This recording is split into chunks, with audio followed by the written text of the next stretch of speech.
রাতের 1টা বাজে আপনারা লাশ নিয়ে যাচ্ছেন, কেমনি নিয়ে যাচ্ছেন? 25টা লাশ আমি নিজে এখান থেকে আমাদের বাইর করছি, আমরা নিজেরা বাইর করছি ভাই। আপনারা কেমনে বলতেছেন 27 জন স্টুডেন্ট মারা গেছে অন দ্য স্পট? একটা ক্লাস নাই হয়ে গেছে, ওই ক্লাসের মধ্যে 40টা স্টুডেন্ট আছে ওখানে। আপনারা কেমনে বলতেছেন? দয়া করে এই ছোট বাচ্চাদের লাশ নিয়ে আপনারা খেলিয়েন না ভাই। আপনাদের পায়ে ধরি, হাতে ধরি, আপনারা এই ছোট বাচ্চাদের লাশ নিয়ে খেলিয়েন না ভাই। আপনাদের কাছে একটা অনুরোধ, আপনারা যেটা সত্য সেটাই বলেন, আমরা আপনাদেরকে কিছু করবো না। আপনাদের দোষ আপনারা সেটা স্বীকার করেন। এটা সম্পূর্ণ বিমান বাহিনীর দোষ, এটা সম্পূর্ণ সরকারের দোষ। সরকার কেন দেখা নাই? সরকার এটা কেন এত 1900 সালের বিমান কেন ইউজ করতে বলবে? গেছে রাতের 1টা বাজে আপনারা লাশ নিয়ে যাচ্ছেন, কেমনি নিয়ে যাচ্ছেন? আপনাদের লজ্জা করে না? আপনারা সৈন্য হয়েছেন। আর আমাদের যে বিমান বাহিনীর প্রধান, উনি তো আরামে আছে, উনি দেশ বিদেশ ঘুরতেছে, ওনার কোনো নাম গন্ধ নাই। উনি ওনাদের ছেলেবেলা যা আছে, চামচা যা আছে, সবাইকে এখানে পাঠায় রাখছে। আমাদেরকে আমাদের গায়ে হাত তুলতেছে।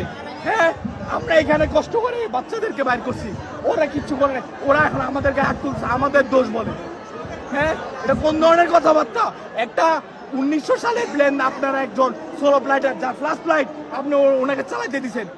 ওনার দক্ষতা থাকলেও আপনি কি চেক করেন নাই ফ্লাইটটা? আপনি কি প্লেনটা চেক করেন নাই?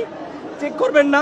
বিমান বাহিনীর প্রধান যখন 3000 কোটি টাকা মাইরা দেয়, তারপরে কোন বিমানটা আপনি কিনতেন? 25,000 কোটি টাকা নাই হয়ে যায়। 2018 সালে যখন বিমান বাহিনীর জন্য সেই বাজেট দেওয়া হয় 25,000 কোটি টাকা, 25,000 কোটি টাকা জেনাতেন কথা, ওনার বাপের টাকা, এটা আমাদের বাবার টাকা দিয়ে ট্যাক্স দিয়ে চলে আসে। এই টাকাটা, এই টাকা দিয়ে কেনা কথা ছিল বিমান, সেখানে বিমান কেনা হয় নাই। টাকা মাইরে দিচ্ছেন, পাচার করে দিচ্ছেন, রেমিটেন্স বার করে দিচ্ছেন। তাহলে আর কি থাকে? দেশে তো আপনার ভাঙ্গাচোরা জিনিস নিয়ে চালাইতেছেন, এমন এমন জিনিস চালাইতেছেন যেগুলো আপনার দেশে চলতেছে, নিয়ে যে কোনো সব ভেঙে চুরে পড়ে যাবে। প্লেন কি গাড়ি যে মন চাইছে ব্রেক মারলাম, মন চাইছে ঘুরাই দিলাম, মন চাইছে যা করলাম?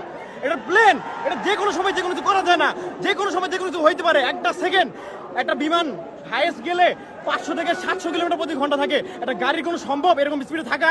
একটা প্লেন কি জেনারেশনের সময় 1 সেকেন্ড মানে কি? 1 সেকেন্ড মানে একটা প্লেন 500 থেকে 600 মিটার পার করে ফেলছে।